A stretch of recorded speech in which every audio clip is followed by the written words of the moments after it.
going to show you now how to bend a piece of copper tube. So you don't want to use an elbow, and it does restrict the flow, and sometimes they do look a lot better anyway and saves you money.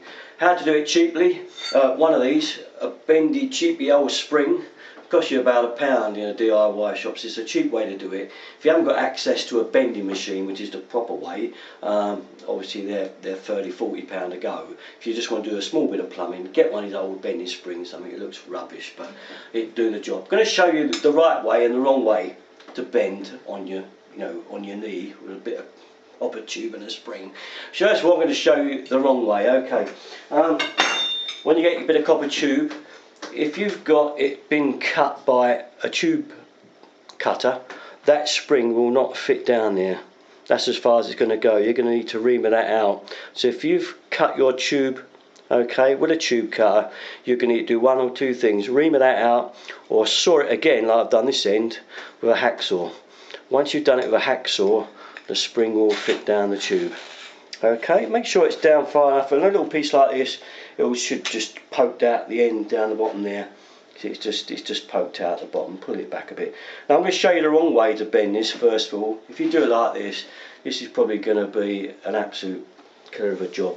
On your knee, a lot of people just get it like this and go like this.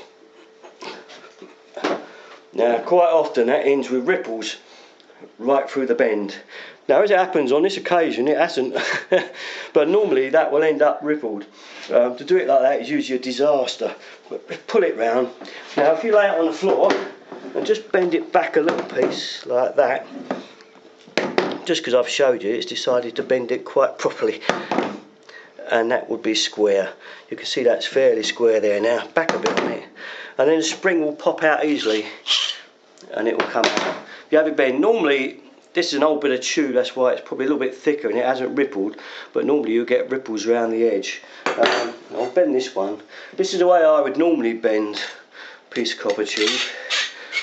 I'll put it in and bend it a lot more slowly, a little bit at a time, like this.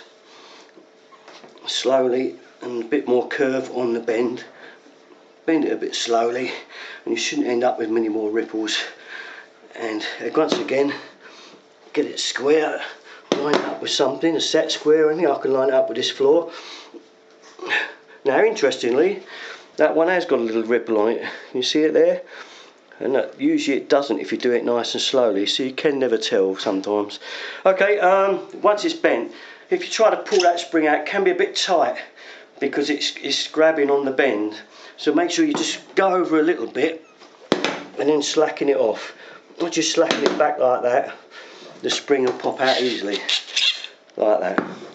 There you have your bend. As I say, unusual. I was going to show that as as the right way to do it, but as it happened, I just swung it straight round on my knee and got it better on that piece. But normally, when you try and do it like that, it will ripple to devil and leave you a load of little horrible marks on it. But as it happened this time, just to show you, things never work to fool under when you're on a camera. Anyway, there you are. There's how to bend a piece of copper tube. Save yourself a bit of money. Keep watching. I've got loads of tips out there. Derriton 33 for all the other tips, plumbing and anything else. Thank you.